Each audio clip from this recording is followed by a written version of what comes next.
Okay, so welcome to encounter number 26 of our Beginning Biblical Hebrew. We are still working through Learning Biblical Hebrew by Kutz and Josberger. We're in chapter 26 this week on first Vav and first Yod roots and how they behave in the various binyanim. So that said, I guess we'll just jump right into it. Before that, do you have any questions from your reading or anything you want to ask before we get started? I did have, my question relates to something which for some reason I have no idea. I started reading the following chapter as well, but I'll save that question till next week. Okay, how have you been with staying caught up with the videos and stuff since you've not been here for a few weeks? Particularly well. I did read completely the chapter. I guess it was 25 on weak verbs. It brought back, I'm tempted to say horrible memories of when I did Hebrew before, but I like their comment that don't need to memorize everything because impossible. Right. We're going to get into some heavy stuff today.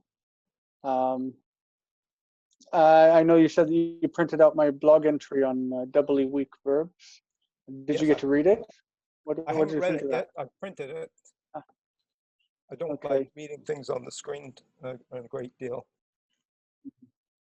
Much happier wasting paper printing it. Well, I hope it makes things slightly clear. We'll jump right into the PowerPoint real quick. Actually, I wanted to show something before we get started. This is the text of the Aleppo Codex. I'm sure that you've heard about it, right? The Aleppo Codex, it's like the oldest, most complete manuscript of the Bible that we have, or that we had, till 1948, whenever Israel was declared a state, and that caused a lot of uproar in the Arab world, including in Syria, and the Aleppo Codex, which was the crown of Aleppo, was damaged, and most of the Torah lost. Much of the text, we still have most of the text of the Bible, but the Torah is basically gone, and there are other Bible that are missing from it since it was savagely attacked in 1948, in May of 1948. There's this book that I checked out from the library last week, and I wanted, last month, and I'm about halfway through it. It's called the Aleppo Codex, in pursuit of one of the world's most coveted, sacred, and mysterious books by Matti Friedman. He's, as far as I know, he's an Israeli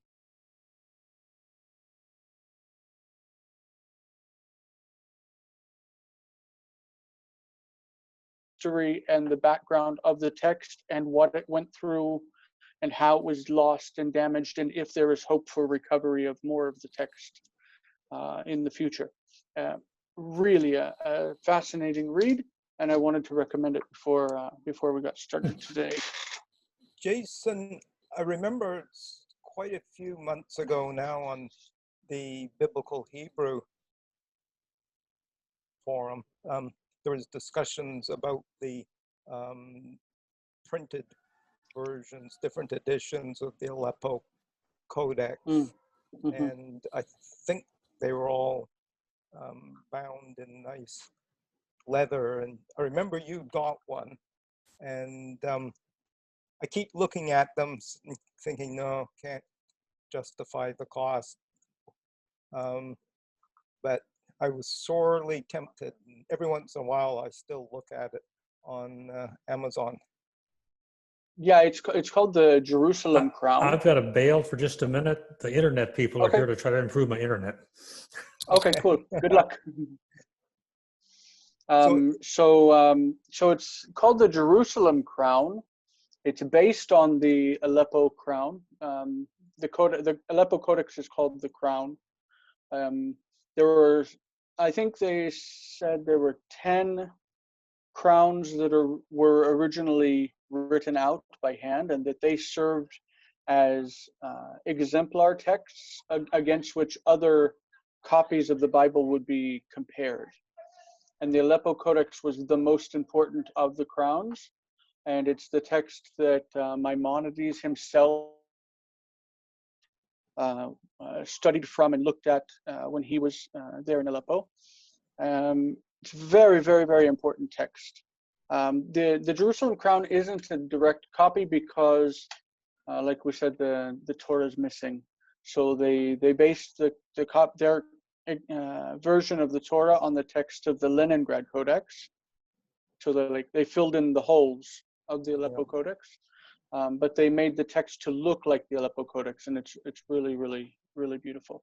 But they did point the Tetragrammaton differently. Like they pointed it with the Cholam, which is not in the Aleppo Codex, which kind of frustrates me. But, now, probably a couple of months ago, you showed us how, I guess, with Psalms and other forms of poetry, I think certainly with the Psalms, they were justified right and left mark.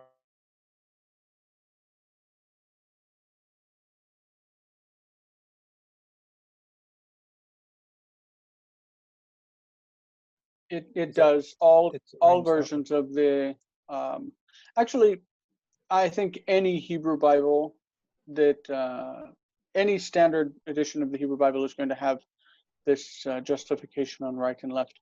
This is interesting because the Aleppo Codex normally consists of 3 columns per page, but this is the last bit of the book of Deuteronomy. Deuteronomy chapter 32 is what we're looking at here on the right, and you'll see at the top they've made the text bridge all 3 columns, and then this text they wrote like poetry, so that it's block on left and block on right, and then it's got the space in the middle. That's Deuteronomy chapter 32. It's really, this text actually has some important features. One of them deals with, I'm trying to make it bigger here. One of them deals with how, why is it not getting bigger? There we go. One of them deals with the pointing of the Tetragrammaton. I don't know if you can see right here. Oh, it's not coming up so good, is it? Yeah, there we go. Pretty good okay, now.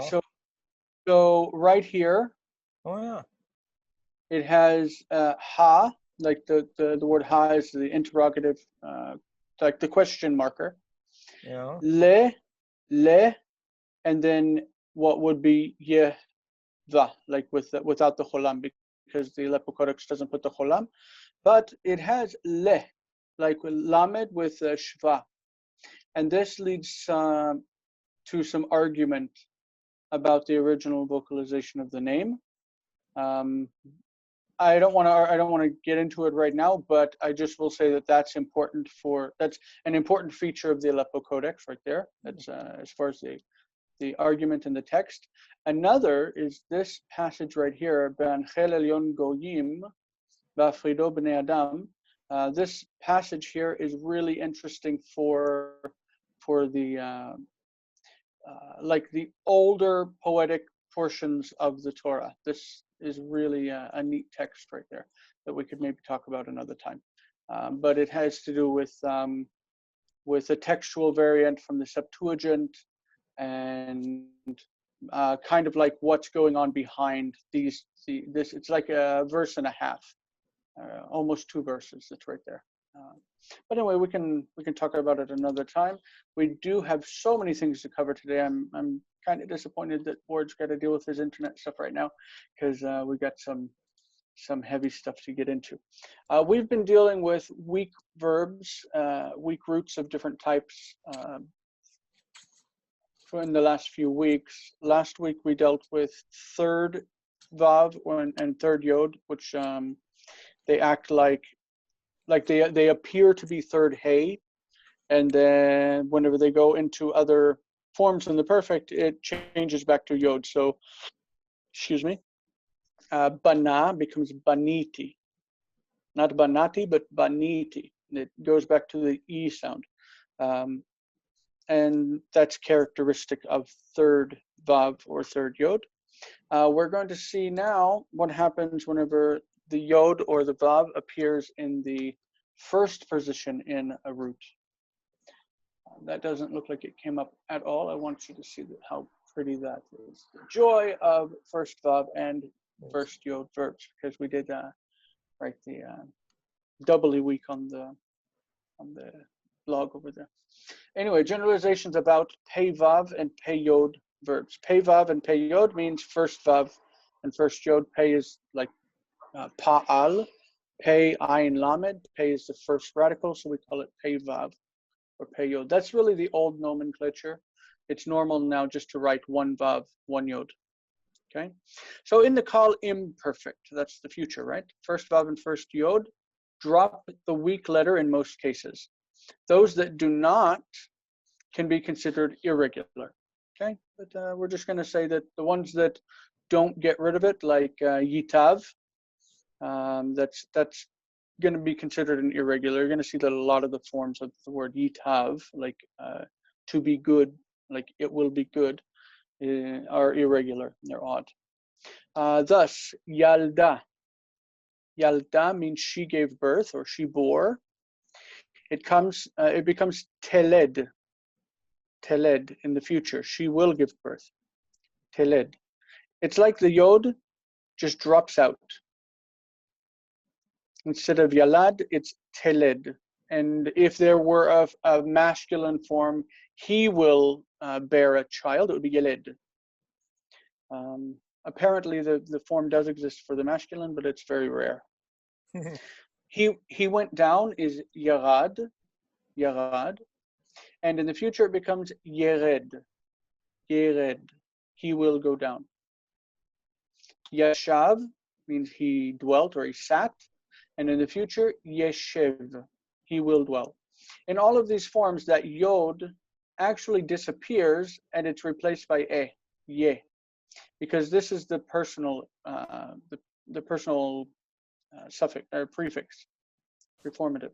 Oh, so Yesh, not the original consonant. Yeah, it's not part of the root. So Yeshev is he will dwell or he will sit, and if it's second person, it would be Teshev without the Yod. Teshev, he will dwell, and Eshev with Aleph, I will sit or I will dwell. Eshev. Okay, so that Yod right there is misleading. It's not really the root letter. All right, in the Nifal and Hifal, Nifal and Hifil, Nifal and Hifil, excuse me, most will become O, like Cholam Vav, as in Hoshiv, Hoshiv. It's from the same root, Yashav. Okay, that Yashav right there, where the Yod becomes O, Hoshiv. So Yashav means he dwelt. Hoshiv is he caused to dwell, or he settled the people there. He settled them there. So Horid from Yerad, he caused to go down. He caused someone to go down. He brought them down. Okay? From Yerad, he went down. So the Yod becomes O, Horid. Yashav, Hoshiv. And finally, like Yalda is what a woman does. She bore a child. So a father, the word he fathered or he begat is what the King James would say, is holid. Holid. It's also from Yalad. Holid. Does that make sense how that works? That first one, the yod becomes O, and then we still have the E infix. Are we Holy. looking at the Hifal here? Yes, this is Hifal. Hence the hey. Okay. Yeah. So also with the Nifal. The Nifal, like Yalad means bore. To say that someone was born, it's nolad. Like Nifal, nolad. Nolad. So in the beginning it becomes N-O, nolad. Nolad. So he, well, we don't have Nifal for this. Yeah, it doesn't count. But Yalad has Nifal. So in the Hofal, it becomes U, as in Hurad. From Yarad, went down, Hurad, he was brought down, Hurad. Okay, from Yarad, he went down, and Horid, he brought down, Hurad, he was brought down. That's passive. And Hushav, he was settled. He was made to dwell somewhere. Okay, we'll look more at the forms in just a few minutes. In the Piel, Pual, and Hitpael, these are all the doubled. Remember, the middle radical is doubled in each one. The first root letter holds.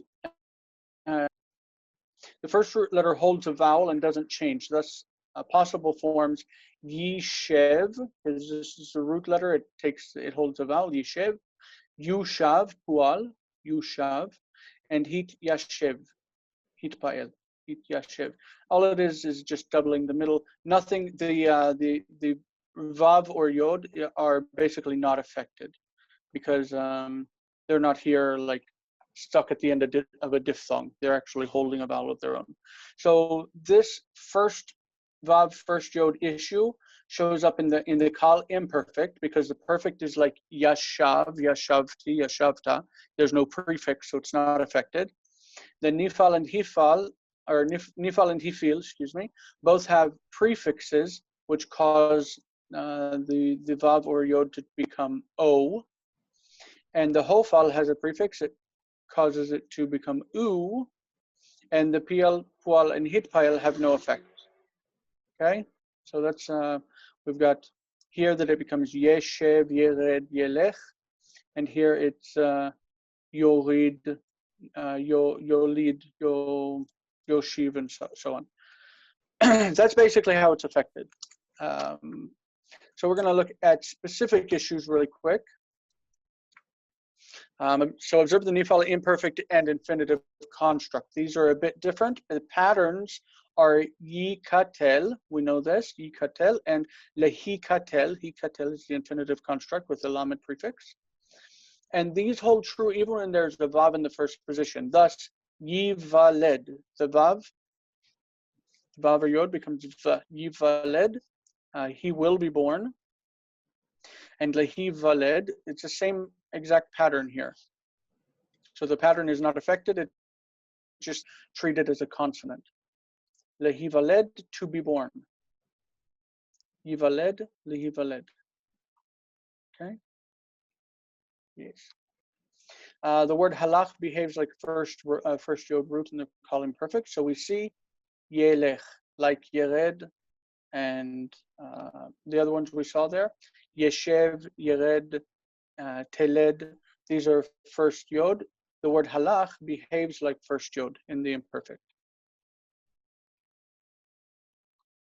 Kind of funky, but it does.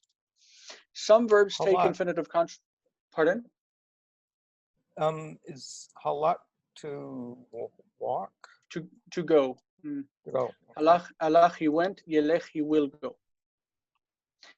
Some verbs take infinitive constructs with only two of their root letters. And they add taf to complete the form as a segulet. Thus, yarad, okay, yarad, drops the yod, and the infinitive is redet. Redet, going down. It's best to refer to the infinitive constructs with the lamed prefix, so laredet, to go down, laredet. But redet is what's going on. Resh, dalet are the root letters, and the taf is added to create the segulet. We're going to look at several of these as examples. So some first noon and, well, let's say, yeah, some first noon, also halach and lakach. These two verbs, lakach, took, he took, and halach, he went. These two verbs behave like these first yod verbs in the infinitive. So here we go. Laredet is to go down. Laredet. Lalet is to go. Lalechet. It's got halach with lamed kaf and adds the taf. So lechet, belechtecha vaderech, when you go on the way. Lalechet, to go. Nasa, he traveled. Nasa, lasa'at. Lasa'at. It's more common in modern Hebrew to say linsoa, like it's a normal infinitive, but this is also a possibility, lasa'at. So no Laga'at. segolets there. It's a segolate, but it has the guttural. Remember that gutturals prefer patach instead of segol. Also, laga'at. Laga'at is the verb naga with its first noon. Naga. This is first noon. Nasa, naga. Laga'at, to touch. Very rarely we have the infinitive lingoa. Lingoa. Naga, lingoa. But normally the infinitive is laga'at, to touch. It's followed by bet. Laga'at be mashu. Laga'at be a person. Laga'at be adam. Laga'at be gufa, to touch a dead body. Yashav means he sat. Lashevet is to sit or to dwell. Lashevet. Okay. Kachat, the lamed here is the infinitive prefix lamed. Lakachat, to take. It looks like lakach, but actually this lamed doesn't belong to it. The infinitive construct is kachat. Just like shevet, ga'at, sa'at, lechet, redet. Then we have to approach, lageshet, lageshet. To bear or to lift up is laset. In this case, think about what was going on here with lageshet and with all of the other ones. It actually started as like gesht, and this segol was added to break the consonant cluster. Gesht became geshet, and gat became ga'at. Shevt or shivt became shevet, and so on. In this case, because we have an aleph here, it just quiesced and it never took on a second eh. It just became set, la set. This is really like the only one of this type. It's the only word that's like this. La set is by itself, to bear or to carry. But it's the same principle of what's going on here. And then this one is all by itself because latet actually dropped two noons from natan. Natan, the first noon dropped out like in laga'at, and the second one just dropped out because it didn't want to, like the NT didn't want to stand, so it just became T, latet. Latet is to give. Latet. So these are basically how these shorter infinitives are formed. I had a question for laka'at, to take. Yep. Oh, it's disappeared on my screen when I moved my mouse because it's right at the Zoom. There, okay.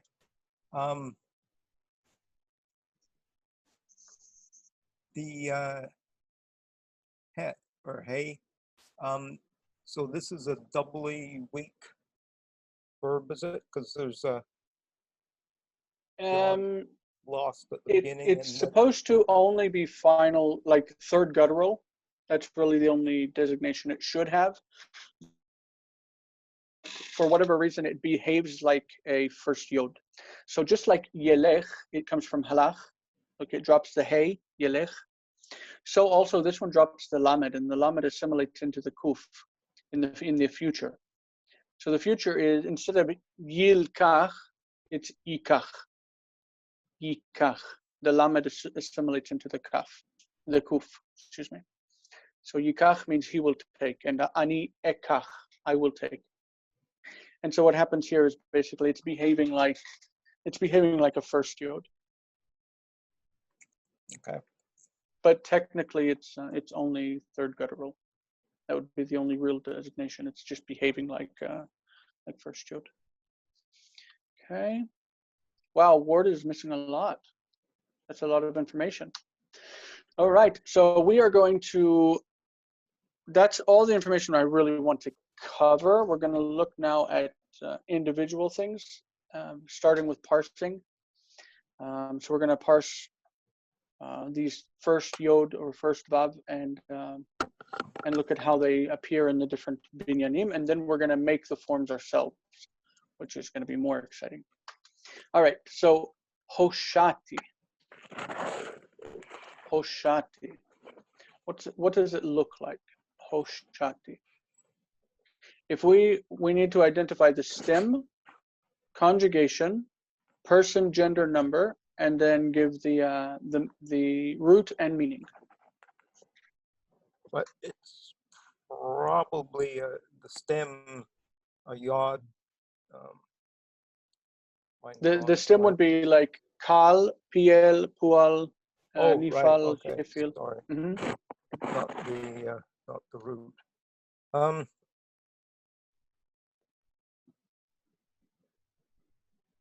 Looks like the hifal. It's hifil. I also did that earlier, hifal, but it's hifil. Mm-hmm. Just that in all the forms it becomes a.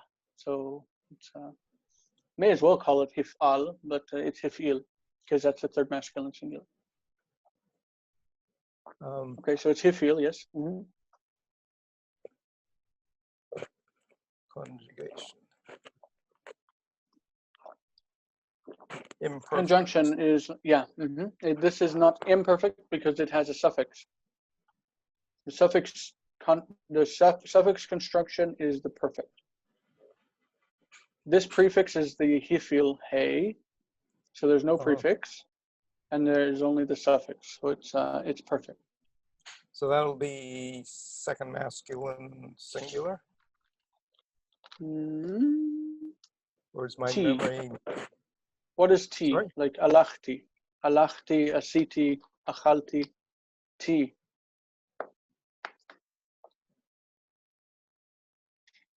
Mine's gone blank. Okay, the second masculine singular is ta, like in this case would be hoshata. Hoshata. But this is hoshati. Well, it's singular. It is singular. But who's doing it? I, you, he, she, it.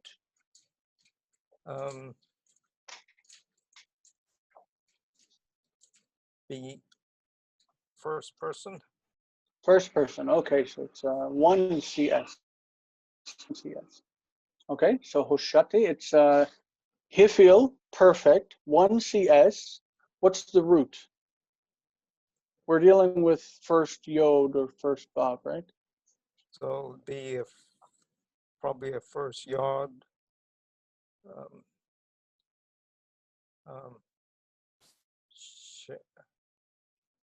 Forgotten the name of the letter. The shin. Oh, sorry, shin and ayin. Yeah, yod shin ayin, and the meaning of it would be I delivered or I saved. It's yasha. It's the root of deliverance. So hoshati is the real form that means I delivered. That's the real word. Okay. The next one, hotzi. Hotzi is another. We know it's a first yod or first vav because it's got the o in the hifil. This is hifil. Like hotzi is like ishpia. Hifil, perfect. That's the past tense. Hifil, perfect. Third person, masculine, singular, 3ms, of the word yatsa. Yatsa means he went out, Hotzi means he brought out, or he made them come out, made someone come out. Okay? Like God made the people come out of Egypt, or he brought the people out of Egypt. Hotzi.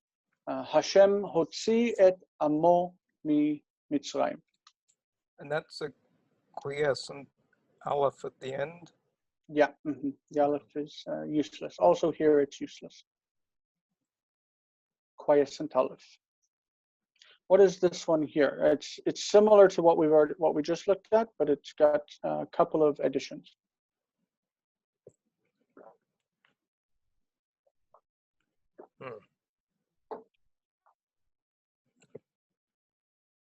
That's Let's look at the end. Okay. For you. Yes. So you can remove that and then analyze the form, hotseti. So he brought you out? Not he. Oh, I. He brought you out would be hotziacha. So I brought you out. Yeah. So let's look at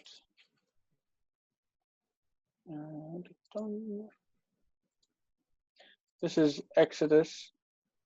We're going to look at Exodus chapter 20. It's the 10 Commandments.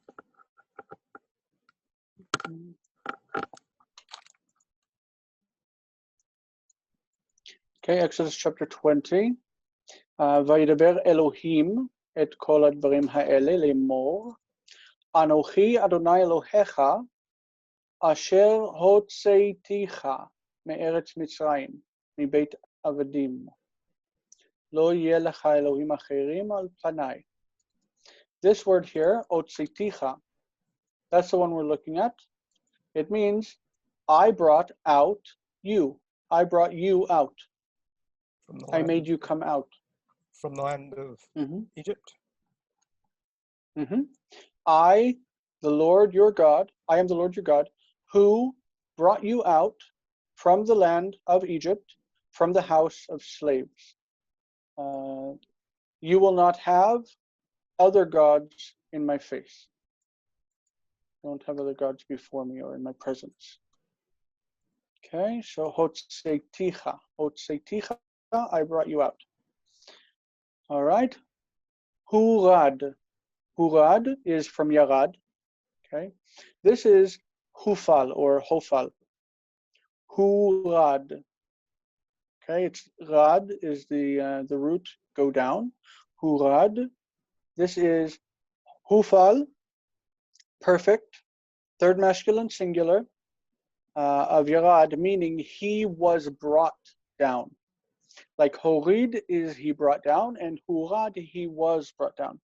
This is an important form for us in our story of Joseph, because we know, and Joseph was brought down to Egypt, when he was sold from the Ishmaelites to Potiphar. But this is the word that's Horad. If you look in the book, our book, okay, when we first started the Joseph story in our readings, let's see, we were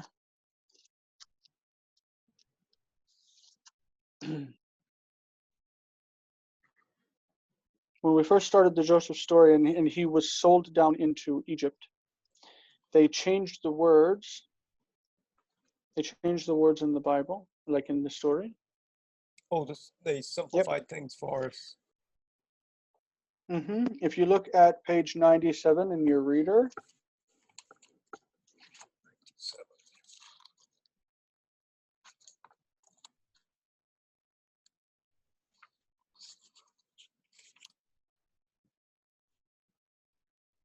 and they've got Yarad.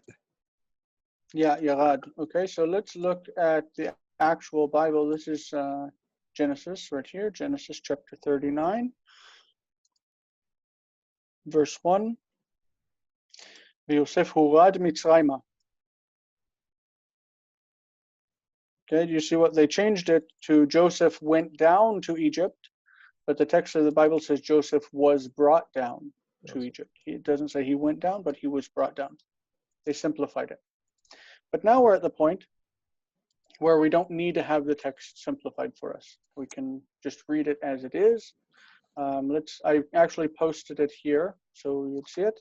ויוסף הורד מצרימה, ויקנהו פוטיפר סריס פרעה שר הטבחים, איש מצרי מיד הישמעאלים, אשר הורידוהו שמה. הורידוהו. This is Yarad. This is Hifil. Horidu oto. They brought him down. They brought him down. Horiduhu. They brought him down. He was brought down. Hurad. Interesting, yeah? These are the real forms. That's the real look of the text. Okay, so the next one is Hodati. Hodati. You want to parse that one for us? I'm sorry this is all falling on you, that Ward has had to step away. So it's still the Hifel. Hifil. Remember the Hufal is going to become Hu, and Hufal is Hufal, and the Hifil is Ho. That's going to be that's our little key. So this is another perfect. Mm-hmm. I did something. Just like here, the Hoshati I delivered. This is Hodati. What's the root? What's the root of the Dalet Ayin? Which would be Yod Dalet Ayin, right? What does that root mean? Don't know. You do know. To know. Oh, Lada'at. Lada'at is another one of these short segulit infinitives. Lada'at, to know. They add the taf on the end. Da'at. Hodata is a hifil, meaning I have made known. I have made known, or I have informed. To inform or to make known. All right, lehivaled. This is the root yalad, right? Walad, yalad. Lehivaled is the infinitive construct. So this is a nifal infinitive construct. Lehivaled, meaning to be born, to be born. Lehivaled, to be born. Can you see the idea of birth in that word? Walad or Yeled, child, Yeled. So did you say this was a nun verb, or did I mishear? Yeah, it's nifal. Oh, nifal. It is nifal. As with all nifal verbs in the future and in the infinitive, the nun is assimilated into the other letter. So lehin valed becomes lehi valed. Oh, so that's a where the nun is assimilated. dagesh. Dagesh chazak. In the representing law there. Representing assimilation. Yeah. Okay, next. Nolad.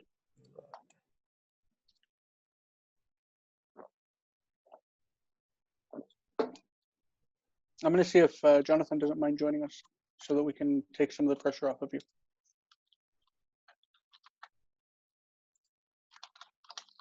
Have we looked at this verb before and my mind has gone? Well, it's what I just went over. Lehi valed is that yeled, child. Oh, right. So it's also here, but this is nifal. It's nifal perfect.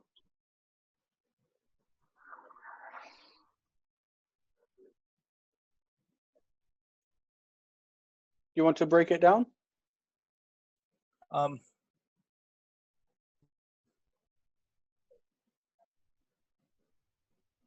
So Perfect. So it probably third person masculine singular. Mm-hmm. Yep. What It's passive from the idea of birth. So he was born. Yeah, he was born. Mm-hmm. Okay, nolad. Nolad means he was born. So you could say that Jesus was born in Nazareth, in Bethlehem. Jesus was born in Bethlehem. So you could say Yeshua nolad bebeit lechem. Yeshua nolad bebeit lechem. Jesus was born in Bethlehem. You could say, I was born in Missouri. Ani noladati. Noladati, it's the same word, nolad, noladati, with a T for me. For you. Noladati b'Missouri. Noladati b'Missouri. You could say, where were you born? Where were you born? Where is Aye? Aye noladata. Aye noladata. This is a biblical expression. Like Aye is a biblical word for where. Modern word is Eifo. Eifo noladata. Where were you born? And you'd say noladati. Since you mentioned the name Bethlehem, I read somewhere, and it probably was one of the readings, and it had Bethlehem written effectively, as I recall, as 2 words. Yeah, it always is. Beit lechem. House of bread. Oh, right. Yep. Okay. Jonathan, we're doing parsing. You mind grabbing this next one? Ooh, look at that. That's a big Okay, long which, what? Oh, Hotzeticha? No, the one on the top right. Oh. Hityaatsti. Ah.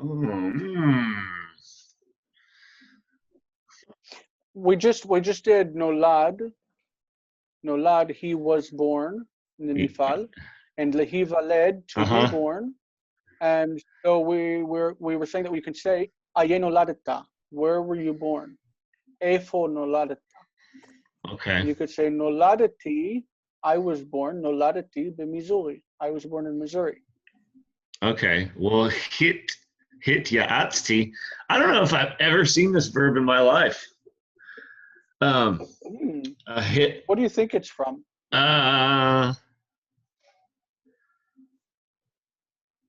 Well, it looks like yaats, but it ain't. It is? Okay. So nothing drops.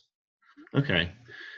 Well, you know that there's the kal participle, yoetz, like an advisor. Yeah, but I've never seen this verb.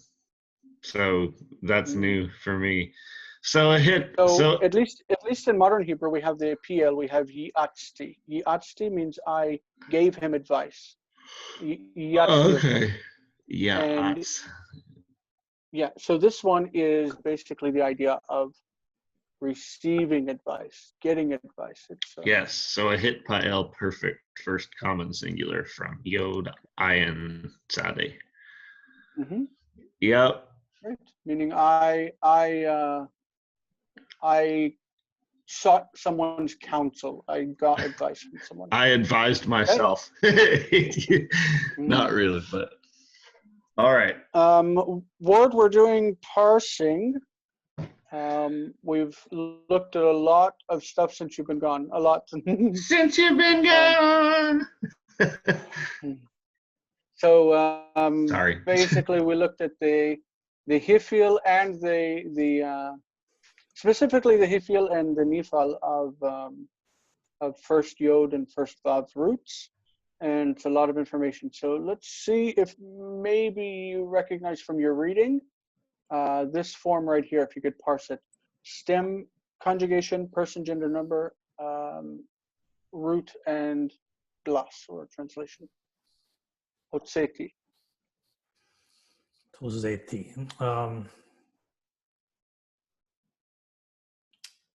I'm just going to guess hofo. No. What happens with hufal is it becomes hu, like hurad.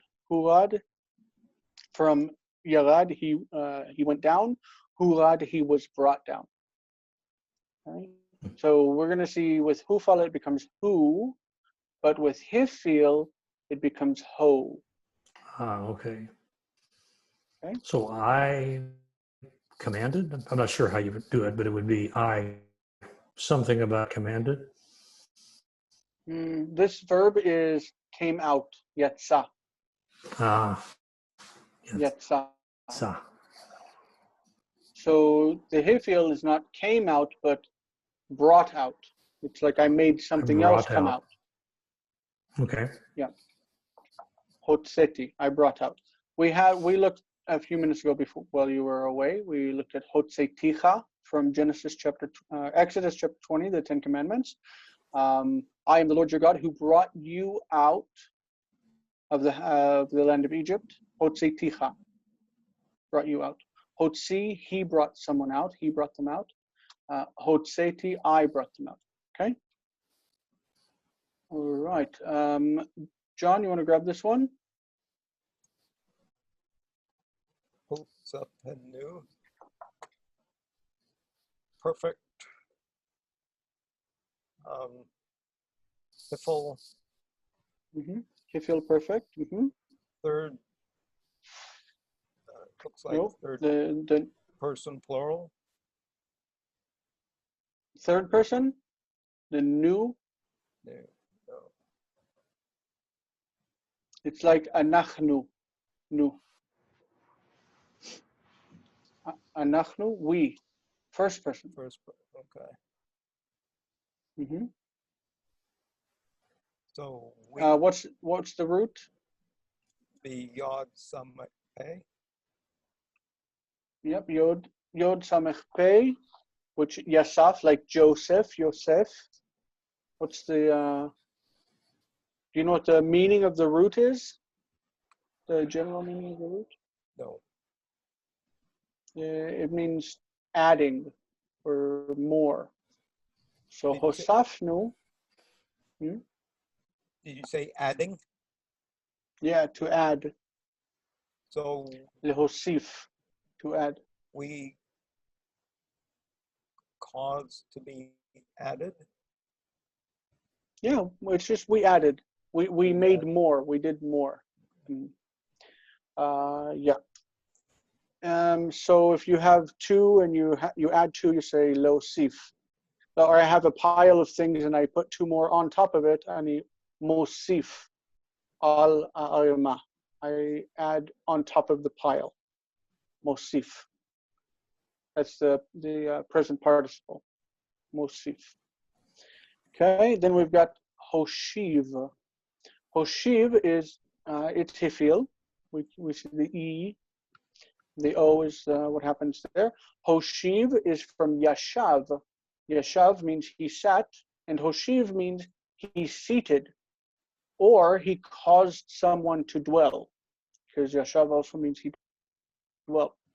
So God Hoshiv the Israelites in the land of Canaan. Hoshiv, he caused them to dwell. Ooh, Jonathan, you got another hard one. What is that? You're muted. Which one? Horach? Miyaledet. Oh, Miyaledet. Miyaledet. That's a PL. Perfect. Nope, sorry. PL participle. Feminine singular from Yalad.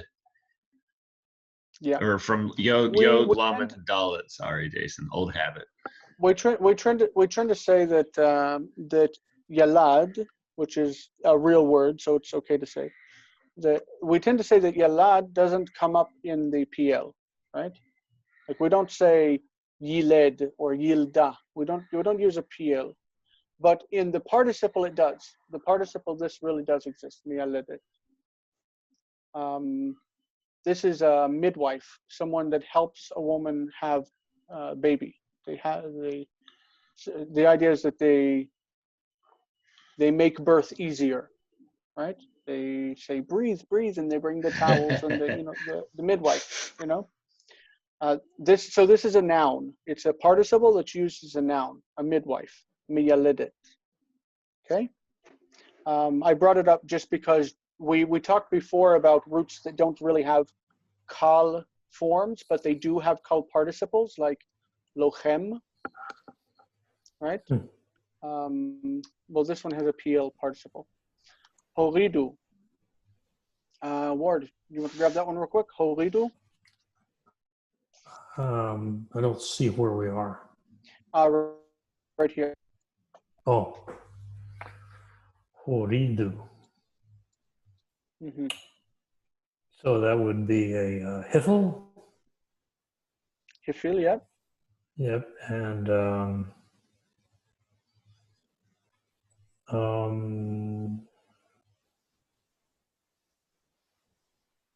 masculine plural, I think. Yep. Third masculine plural. Third masculine plural, yeah. And Rod. So he caused to know. He caused to go down. Who caused to go down? Yarad. Yarad is he went down. Mm-hmm. I was thinking no, Yalad. Yeah. Mm-hmm. V'Yosef hurad mitzrayma. This is the actual verse from Genesis 39, verse 1. Joseph was brought down to Egypt.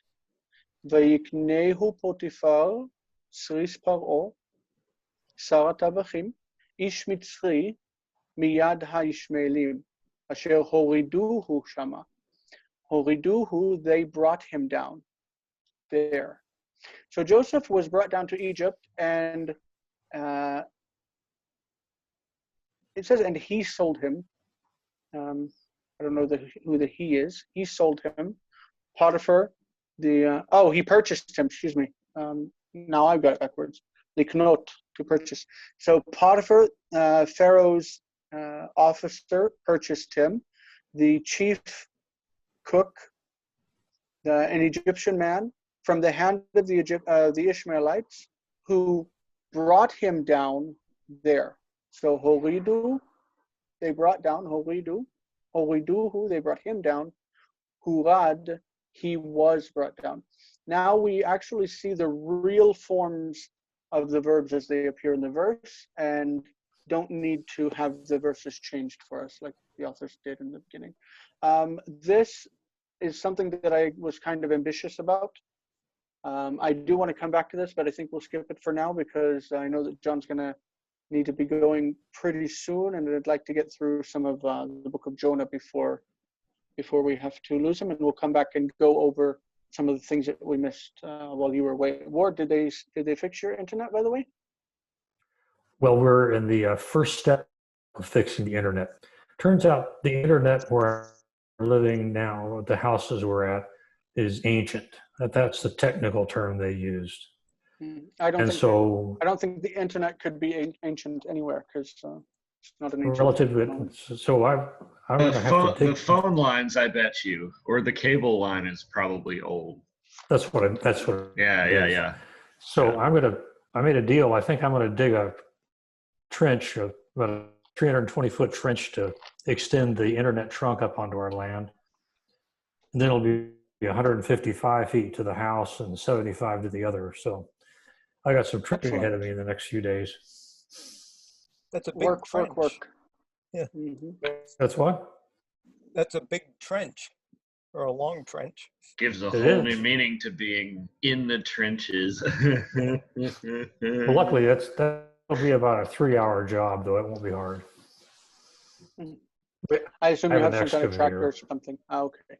Great. I have an excavator, so I can dig trenches real fast. So we have finished the book of Ruth. John, maybe you'll have to read that on your own. I think it's we finished it pretty quickly. 4 weeks, like we did 1 chapter per week. Now we have Jonah, and Jonah also has 1 chapter per week for 4 weeks. So we're going to do 10 verses now, if we can get through them. And that will prepare you for reading the rest of chapter 1 by yourself by Tuesday, so that we'll read it together. Chapter 2 will take a little bit more concentration because it's got some poetry in it, but we'll go through as much of that as we can together as well. And there should be plenty of lexical aids in the workbook for you. All right, so this is Jonah, chapter 1, verse 1. It's our first book of prophecy. We're lucky with the book of Jonah that even though it's a prophetic book, the majority of it is narrative. It's telling a story, what Jonah did and how he reacted, and very little of it is actually written as poetry. Most prophecy is written as poetry, and very little of it is. So it's a good book to work at early on, and we can go ahead and get started because the first chapter is completely narrative, which makes it very nice for us. So who would like to read verse 1? So Vayehi Devar Adonai al Yonah ben Amitav lemor. Okay, so this, instead of al, it's el too. Just notice that even though we do say ben amitai, it's ven, because it comes after the vowel. Jonah ven amitai, tai instead of tav. So Vayehi Devar Adonai el Yonah ven amitai lemor. What does it mean? So the word of the Lord came to Jonah, son of Amittai, saying. Mm-hmm. Yeah, so normally we do say the word of the Lord came. That's how the King James generally renders it. Literally, it would mean the word of the Lord was, right? Because he was. But yes, verse number 2. This is the call of Jonah. John, do you want to read that one? I'll try reading it, but I won't make any attempt to translate it. Kun Lake El Nineveh. Nineveh. Nineveh is Nineveh. Nineveh. Hayir Hagdolah Ukra Alech Ki Aleta Rahatam Lefana. Lefanai. Sorry, Okay. Oh, right. Sort of a diphthong. Mm-hmm. All right, so kum. Kum means get up, arise. Okay, get up, go, lech. Lech, go. Get up, go. These are two imperatives. Get up, go to Nineveh. Get up, go to Nineveh. The great city. Ha'ir hagdolah. The great city. Ukra aleha. And cry out against her, against the city, against it. So get up, go to Nineveh, the great city, and cry out against it. Because alta ra'atam lefanai. Ra'atam is from ra'a, evil. Their evil has come up. Alta ra'atam lefanai. Their evil has come up before me. Clear? Mm-hmm. Any questions or problems with it? Well, I think I'm going to have to leave you all. But okay. I should be back. Bye, John. Good to see you for 10 minutes. Good to see you for 10 minutes. It was good to have you back. Yeah. Okay. We'll see you. John. We'll see you on Tuesday. No, it'll be next Thursday. Okay, we'll see you then. But right. Try to read Jonah chapter 1. Yeah. Okay. Bye, John. Well, bye, John. Okay, so here we are in verse 3. Jonathan. If you insist. Vayakom Yonah livroach Tarshisha, or Tarshisha rather, milifnei Adonai, vayered Yafo, vayimetza, Onya, Onia,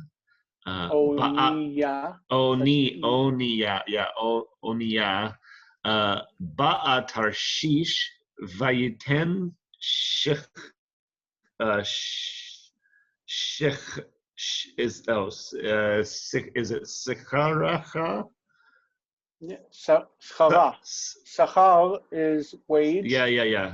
I remember. Sachar is wage. Sichara, Vayered ba lavo imahem Tarshisha milifnei Adonai.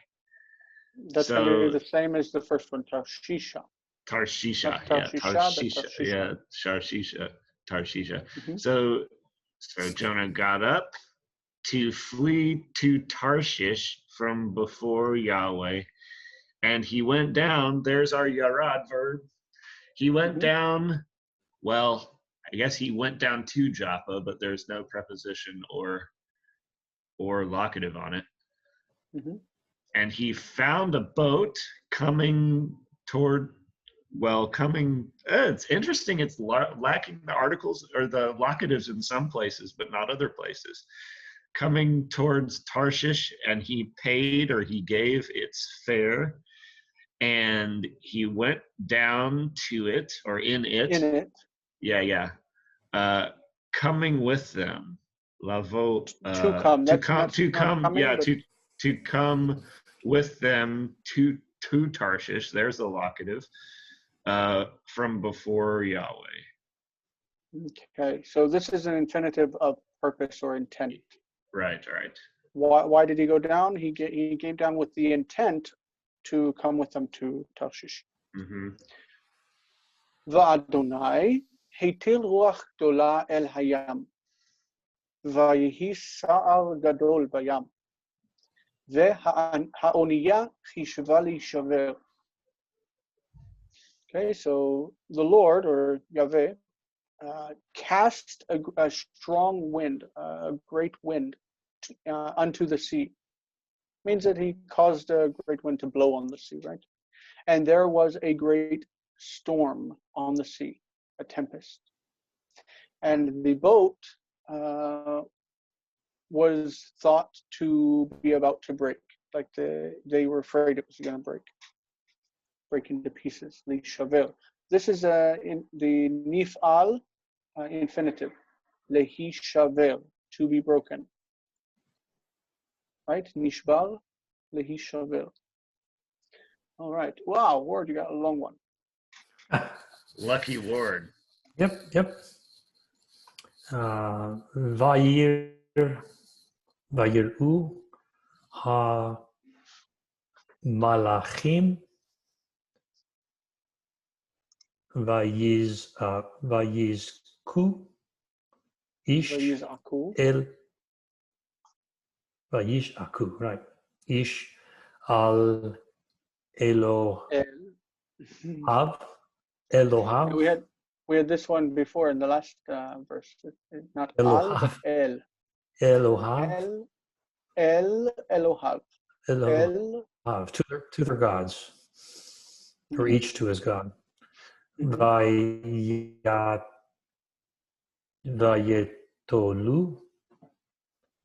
What's the vowel in the middle of that word? This word? Vayatilu.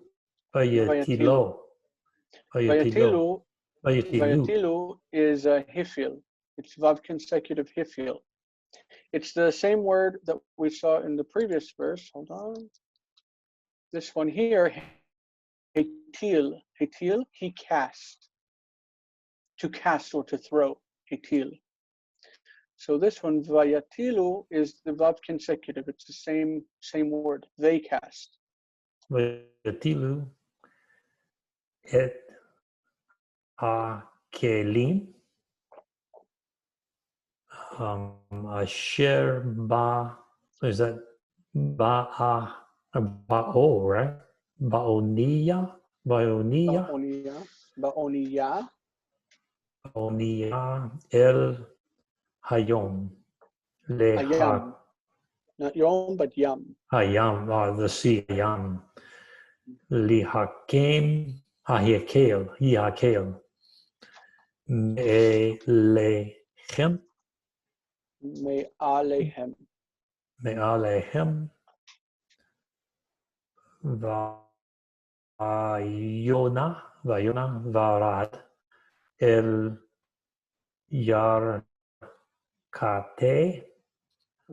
ha-sifina hasfina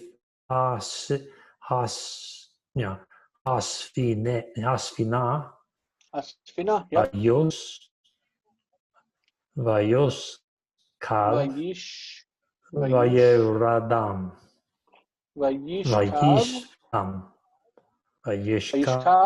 Vayiradam. Vayeradam. Vayishkav means he lay down. Yeradem, it means he fell asleep. So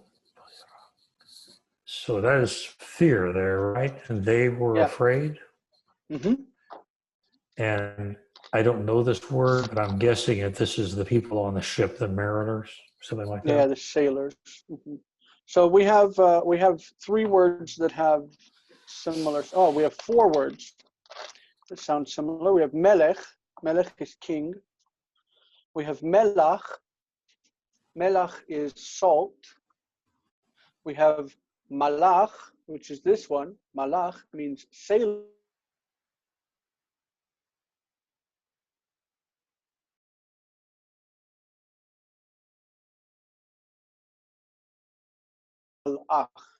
I just recognized something. Is it milach or something like salt in Hebrew? I just said 4 words. Oh. One of the first one. The first one is melech. The second one is melach. Melach is salt. Okay. Yeah. Neat.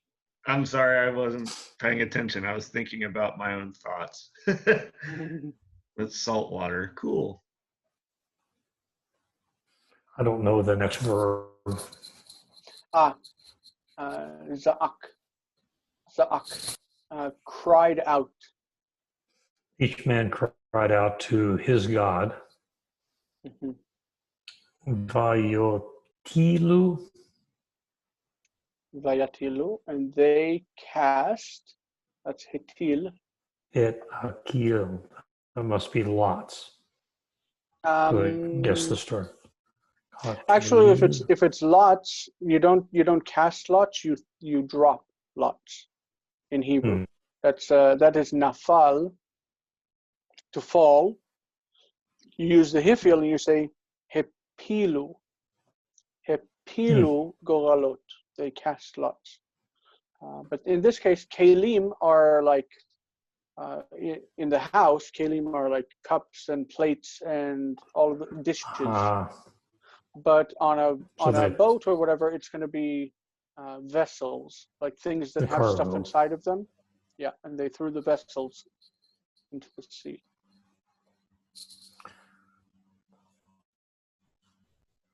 So it's they cast the vessels which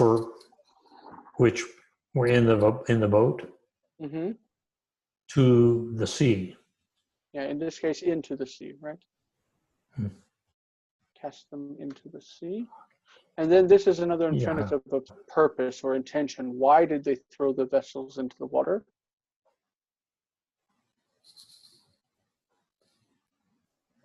Me'alechem. Lehakel is from the word kal. Kal means light. He just skipped a word, that's all. Okay. No, I was trying to think in order to, and I was trying to. I think were you reading? Still didn't help. Were you reading the alehem, the next word though? Yes. I feel like, okay, yeah. Well, if there's any consolation, I can't remember this word either. I think I've never learned it yet, so I'm okay. So I don't know that kal, word. remember you've got the binyanim, and kal is the first one. It's easy. Okay, yeah, I do know this one. Kal means easy or light. So lehakel means to make light, to make something light. Ah. So the ship is heavy, and they're trying to make it lighter. Lehakel me alehem, from upon them, to make light from upon them. It was heavy on them, and they want to make it lighter on themselves. And then in Jonah went down to. This is the inner parts. Yalkatei Sfina are the bowels of the ship. This doesn't mean bowels like what's inside your belly. It doesn't mean bowels like the human anatomy. It's specifically like to the basement. The lower parts of the ship. Mm-hmm. And then he laid down and he slept. Yeah, he went to sleep. The word for sleep is yashan, hu yashan. But hu nirdam is he fell asleep. A bit of a semantic difference. Okay, so vayizaku ish el Elohav. They cried out every man to his God. They cast the vessels that were in the ship into the sea to make it lighter. And Jonah had gone down to the inner parts of the ship. A couple of things to notice. Number one, this doesn't say Vayered Jonah, like it's not a continued part of the story. This is changing our vision. It's changing our view, giving us a different line. Mm-hmm. The narrative is carried forward. Vayiru, they were afraid. Vayatilu, and they cast. And then suddenly, Vayona yarad el yarkatei sfina. This is changing our perspective in the story and taking it off of the main narrative. This is not part of the main narrative. It's giving us a contrast, telling us that Jonah was not involved in all of this stuff that was going on. And he had gone down and fallen asleep. So he wasn't involved in all that was happening. It's not that he went down and went to sleep while they were all like freaking out and throwing stuff off of the boat. He was already asleep. He was already downstairs whenever all of this stuff was happening. This is why we would translate this as the past perfect. Jonah had gone down to the inner parts of the ship, and he lay down and fell asleep. And that's what we were talking about before, about the narrative progression with Vav consecutives. And then this is not Vav consecutive, it's giving background information of what happened in the background while all of this stuff was happening. Okay? All right. We're back to a Vav consecutive. Vayikrav elav. This takes us back to the normal narrative story, like they're throwing all this stuff off of the ship. Now the captain comes to him. Vayikrav elav rav chovel. Vayomer lo, ma lecha nirdam. What's going on with you that you're falling asleep? Kum kal Elohecha. Get up and call to your God. Everybody else is calling to their gods. Call to your God. Ulai yit ashet Elohim lanu v'lo noved. Maybe God will yit ashet. What is that? The meaning of that word? Like I think it will change his mind about what he's decided for us. I think that's Nacham. I don't know what this one is. Nachem, yeah, but what is Yit Ashet? Maybe God will. I don't think it means have compassion, but take pity on us. Let me see. Maybe God will take pity on us, and we will not perish. Lo noved, we will not perish. Rava Chovel is the the master of the ship, basically, but this is the sailors and what this is the captain, Rabbi Chovel. So the captain came to him, he approached him, and he said to him, "Why are you sleeping? Why are you falling asleep? Get up and call to your God." Okay, so everybody else is doing it, you do it too. Are you looking up Yitashet? I am.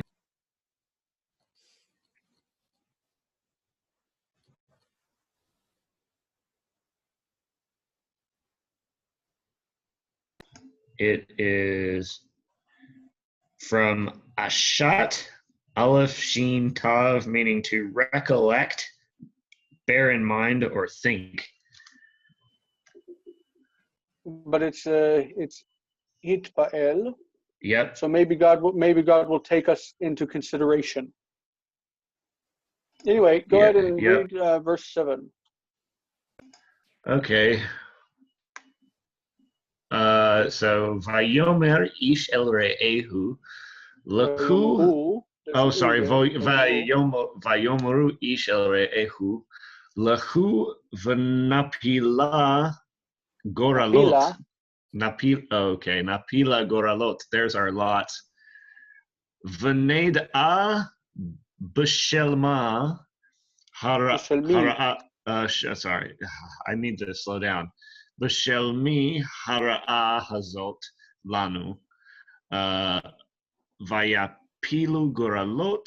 Vayapol Hagoral Al Yonah. So each man said to his companion, "Get up, so that we." Or sorry, come, let us. Come. Let us cast lots. That's just a regular vav on a jessuv. Let us cast lots, so that we may know upon whom. In of whom. It means on account of whom. Oh, on account of whom the lot. No, the evil. This evil. Oh, the evil. This evil for us. So on whose account this evil is to us. So or has come to us. Yeah. So they casted lots, and the lot fell upon Jonah. Mm-hmm. So the word for lot is goral, means fortune, or like destiny. Goral. And nafal is the verb that goes with it. Like the lot fell. Vayipol hagoral al Yonah. So if you make it fall, then yapilu. That's the hifil. Napila goralot. Let us cast lots. Let us make lots fall down. Napila goralot. Let us cast lots. Okay. All right. This is verse 8. Ward, if you would like to read. Vayomeru Elav.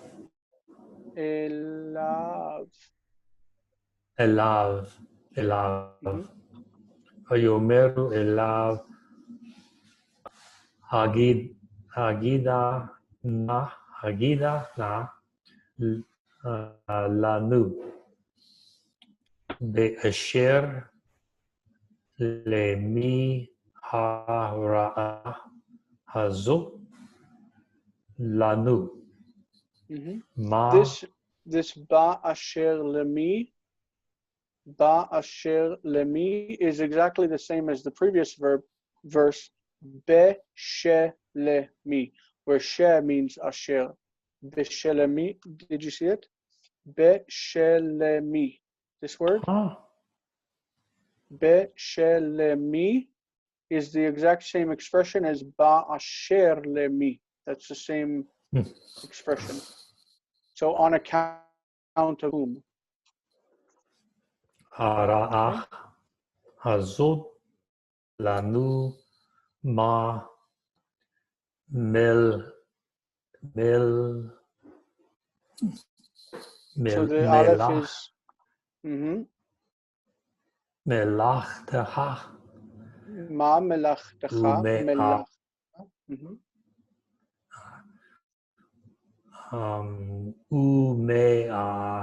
Umeayin. Tabo. Ma. Ume'ain tavo. This is a Me'ayin question. tavo. Like, where were you coming from? Ume'ayin. Ma. Az. No. Arze. Arsecha. Arsecha. Ve'e mise am hata. Mm-hmm. So, and they said to him, Lehagid means to tell. Lehagid, it's hifil. So Hagida is imperative. Tell. tell us. Mm-hmm. Please They tell said us. to him, Hagida tell us. lalanu. Tell us. Please tell us to where. Something about this evil. On whose account is this evil to us? Happening has to this evil us. befallen us? Mm-hmm. Where. What is your profession? What Melacha is is your handiwork, craftsmanship. So what is your profession? And where do you come from? Where are you coming from? Me'ayin tavo. Me'ayin tavo. Where do you come from? Uma artsecha. What is your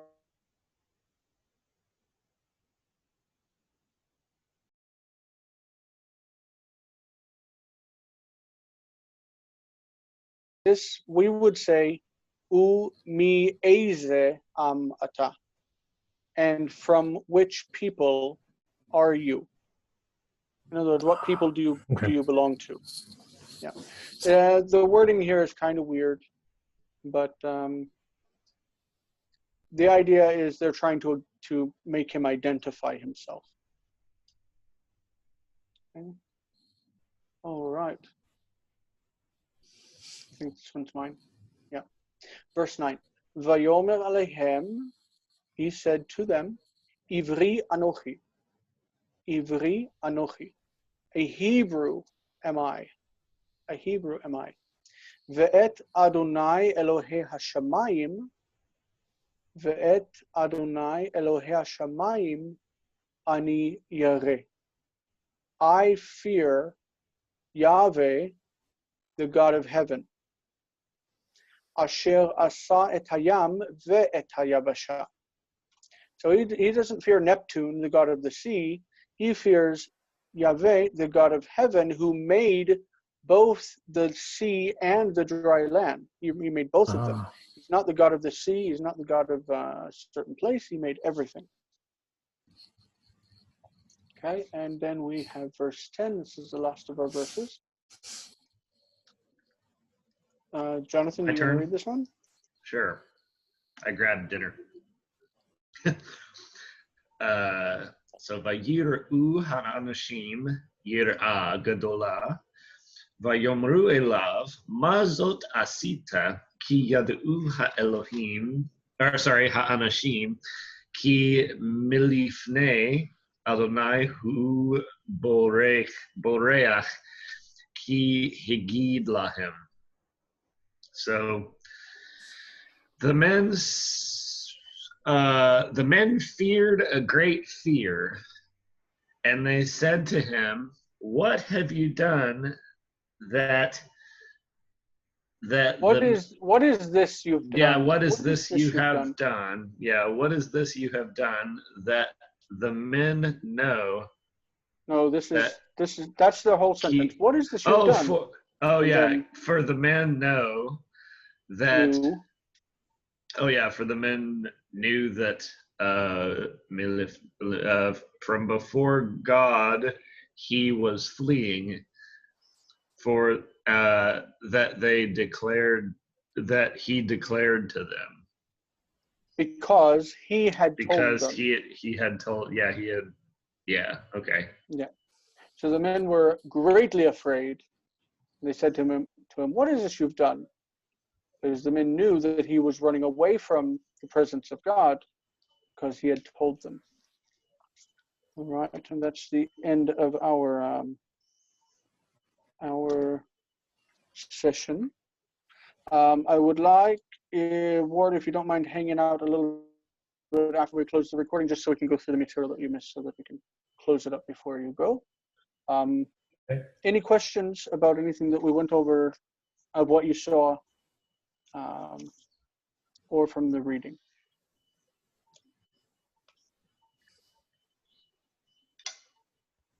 Obviously, you've got to work on my vocabulary, but I will. Me too. Mm-hmm. So I'm going to go ahead and kill the recording now, and then we'll go back and look at parts of the presentation that you missed. Thanks so much, guys. Everybody out there in YouTube land, please like, comment, and subscribe, I think they like to say. And if you know anybody who wants to learn Hebrew, send them this way and let them pick up on what we were giving out. All right, we'll see you guys next time.